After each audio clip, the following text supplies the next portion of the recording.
Olá, seja muito bem-vindo. Hoje o nosso papo é sobre o benefício ainda pouco conhecido, mas que tem muitas vantagens, e eu preparei para você um guia completo sobre o auxílio acidente, já com as atualizações agora de 2022. Você vai entender quem tem direito, quais os requisitos, como fazer o requerimento desse benefício, por que o auxílio acidente, na maioria dos casos, gera uma bolada de valores atrasados lá na justiça, e o que fazer quando o INSS nega ou demora para analisar o seu requerimento de auxílio acidente. Para isso eu preparei aqui um guia completo, e você vai acompanhar na tela do meu computador junto comigo, tópico a tópico. E quem não me conhece, meu nome é Rafael Delamano, sou especialista em benefícios do INSS, e minha missão, meu compromisso aqui com você é que a cada vídeo você saia entendendo mais sobre os seus benefícios, sobre os seus direitos lá do INSS de uma forma bem simples e descomplicada. Tá? Então vamos para a tela aqui. Eu preparei para vocês um guia completo. Então o primeiro que a gente tem que entender é o que é o auxílio acidente e quem tem direito. O auxílio acidente é um benefício por incapacidade e é pago pelo INSS. Ou seja, um dos requisitos para poder gerar direito ao auxílio acidente é a questão da incapacidade, da redução da capacidade para o trabalho. A gente vai ver isso ali em requisitos, tá? E o importante é que o auxílio acidente tem natureza indenizatória, ou seja, você pode trabalhar registrado, recebendo o seu salário e acumular com o auxílio acidente, e o auxílio acidente, nesse tipo de situação, acaba aí servindo para você como uma renda extra, como um complemento de renda, tá? Requisitos do auxílio acidente. Primeiro, qualidade segurada. Isso quer dizer que na época do acidente, você deveria estar contribuindo para o INSS ou dentro do período de graça. Para quem não sabe o que é período de graça é o período onde a pessoa, mesmo sem estar contribuindo, mantém a cobertura do INSS. Esse período pode variar de 12 a 36 meses contados da sua última contribuição, certo? Lembrando que o auxílio acidente não é devido para contribuinte individual, que é o autônomo, e para facultativo, certo? Agora a gente tem que ir para o próximo requisito aqui, que é a questão do acidente. Então, o auxílio acidente, ele exige como requisito que tenha ocorrido um acidente.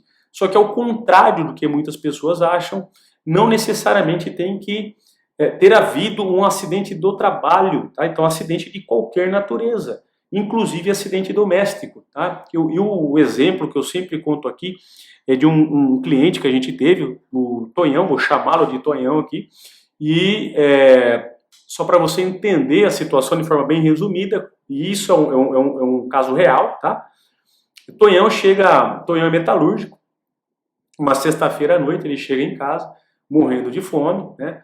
Vai até a cozinha, a sua janta, como de costume, não está preparada pela dona Carlota, que é sua esposa, e Tonhão grita, né, para a dona Carlota, perguntando onde que está a janta, que ele está morrendo de fome, e Carlota fala que só vai servir a janta se Tonhão consertar o tanquinho lá na lavanderia. Tonhão então vai, como um marido muito obediente e faminto, vai até a lavanderia.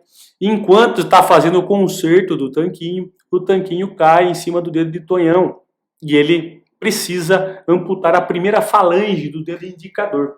Nesse caso, Tonhão reúne todos os requisitos para o auxílio acidente. Tem qualidade segurada, porque ele estava trabalhando, né? Então, ou seja, Tonhão é um metalúrgico, e acaba de chegar do trabalho, tem carteira registrada, então qualidade segurada está cumprida. A questão do acidente foi um acidente doméstico, também pode gerar direito ao auxílio acidente, e a questão da redução da capacidade para o trabalho, que a gente vai ver logo abaixo os detalhes sobre isso, tá? Então o Tonhão teve uma amputação da primeira falange do dedo indicador, e isso gerou uma redução na sua capacidade, e mesmo assim, apesar de não ter sido um acidente do trabalho, ter sido um acidente doméstico, o Tonhão, no caso, aí, terá direito ao auxílio acidente, tá bom? Outro ponto muito importante que as pessoas esquecem é a questão que doença do trabalho, desde que gere essa redução na incapacidade, tá, que a gente vai ver logo abaixo ali, pode gerar direito ao auxílio acidente. Um exemplo clássico de doença do trabalho que pode gerar direito ao auxílio acidente é a LER, que é a lesão por esforço repetitivo. Tá? Então, lembrando, a questão da ocorrência do acidente não necessariamente tem que haver um acidente do trabalho. Pode ser acidente de qualquer natureza, inclusive não um acidente típico, uma doença do trabalho que é equiparada ao acidente. Certo? Acidente do trabalho no caso aí. O próximo requisito é a questão da incapacidade parcial e permanente. Isso quer dizer o quê? Quer dizer que a pessoa, ela sofre um acidente e, em decorrência dessa lesão oriunda do acidente, ela consegue exercer suas atividades, ela consegue trabalhar, só que ela trabalha com um maior esforço, ela trabalha exercendo uma maior força para conseguir executar suas atividades, ou seja, ela teve uma limitação na sua capacidade de trabalho. E é isso, tá? Essa questão da limitação, da redução na capacidade para o trabalho, que é o requisito que se exige no caso do auxílio acidente. E existe inclusive a questão da lesão mínima. Tá? Lesão mínima, isso já foi decidido pela Justiça através do STJ, que mesmo em caso de lesão mínima, desde que comprovada essa redução na capacidade para o trabalho, é devido benefício, certo? Desde que preenchido os outros requisitos, obviamente. Tá bom? Então vamos lembrar disso. Não é só em caso de lesões graves e não é incapacidade. Não é que a pessoa não consegue executar suas atividades, não é isso. A pessoa ela consegue executar suas atividades, só que com um maior esforço. E aqui outra situação muito importante que as pessoas acabam esquecendo é a questão da reabilitação profissional. O que acontece aqui? Isso é de extrema importância porque acaba passando, né? Inclusive o próprio INSS não respeita essa situação. Então a pessoa sofreu um acidente, saiu em auxílio-doença, tá? Durante o auxílio-doença, essa pessoa ela é encaminhada para a reabilitação profissional para tentar ser readaptada em alguma outra atividade compatível com suas funções. Após a reabilitação, a conclusão é positiva, ou seja, o INSS conclui que ela não consegue mais executar suas atividades habituais, mas que ela consegue executar outras atividades. Ou seja, qual que é o quadro aqui? Se ela não consegue mais executar as suas atividades habituais, pressupõe-se que houve uma limitação na sua capacidade de trabalho. Tá? Então, nesse caso, é devido também o auxílio acidente. Isso é uma questão pouco explorada, inclusive, pelos advogados, tá? E também é difícil você encontrar esse tipo de tese na justiça, tá? Mas é perfeitamente cabível. O valor do auxílio acidente. O auxílio acidente, por ter caráter indenizatório, ele pode ser menor que um salário mínimo. Lembra que eu comentei com você? O auxílio acidente ele pode ser acumulado com o salário, tá? Então ele vai servir aí mais como um complemento de renda, como uma forma de compensar, tá? Indenizar a sua redução para a redução da capacidade para o trabalho. O valor do auxílio acidente ele é calculado. A lei traz uma forma de calcular o benefício, né, que corresponde a 50% do salário de benefício. Então, basicamente, você vai pegar todos os seus salários de contribuição, as suas contribuições desde julho de 94 até a data do requerimento, e sobre essa média aplicar o coeficiente, aí, o percentual de 50%. Eu tenho aqui, eu não vou tratar disso com você agora, sobre a MP 905/2019, que traz uma exceção para os acidentes que ocorreram entre 12 de novembro de 2019 e a 19 de abril de 2020. Tá? Eu não vou tratar disso agora, porque senão o vídeo vai ficar muito longo. Eu vou passar agora para a data de início do auxílio acidente, ou seja, a partir de quando que você passa a ter direito ao auxílio acidente. E isso, lembra que eu comentei com você que lá no início do vídeo, que o auxílio acidente, os processos envolvendo o auxílio acidente, costumam gerar aí uma bolada de valores atrasados, e aqui está o motivo.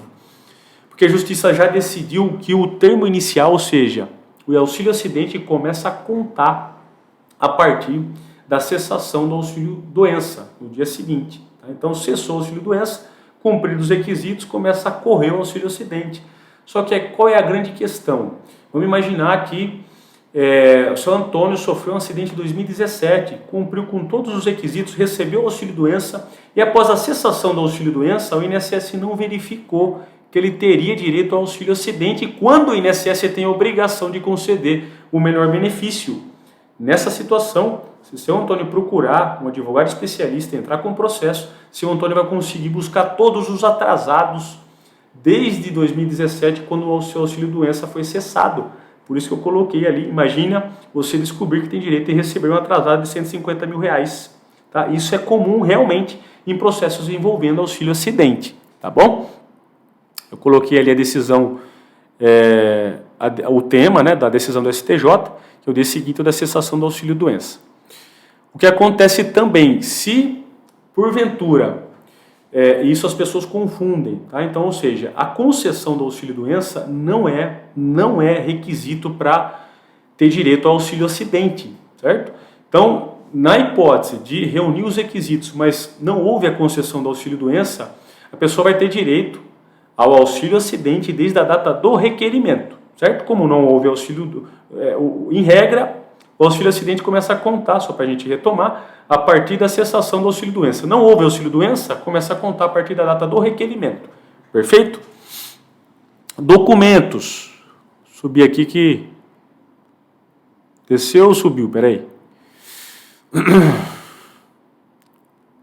Aqui, ó. Quais documentos? Os documentos de praxe, né? Os documentos que você precisa para dar entrada no benefício. Documentos pessoais, comprovante de residência, carteira de trabalho, CAT, se foi um acidente de trabalho, CAT é a comunicação do acidente de trabalho. Se não houve acidente do trabalho, você precisa comprovar, por exemplo, que foi um acidente de trânsito ou que foi um acidente doméstico. Como você vai fazer essa prova, né? Como que você comprova esse fato? Através de boletim de ocorrência ou prontuário médico. O prontuário médico, eu sempre costumo solicitar aos clientes porque é um documento de extrema relevância, porque vai trazer todo o seu histórico médico desde a data do acidente, né? Quando você teve o seu atendimento, o seu primeiro atendimento ali no hospital. Para você solicitar, é só você se dirigir ao hospital onde você foi atendido na época e solicitar uma cópia do prontuário médico e eles vão fornecer esse documento sem maiores problemas. Outro documento muito importante é a questão do relatório médico completo. Você vai precisar de um relatório médico comprovando que você é portador dessa lesão, dessa sequela, que reduz a sua capacidade para o trabalho, como a gente já explicou no requisito da incapacidade. Tá? Como requerer o benefício? Então a gente vai aqui. Como requerer o benefício? O que acontece? O que seria o correto, como eu disse para vocês? O INSS concedeu o auxílio acidente após a cessação do auxílio-doença, se houve o auxílio-doença. Se não houve o auxílio-doença, o INSS não concedeu, dificilmente o INSS vai conceder o auxílio-acidente de ofício, que a gente fala, ou seja, por livre e espontânea vontade. Você vai ter que provocar o INSS ou até o judiciário para conseguir o benefício. Então o INSS não concedeu o auxílio-acidente.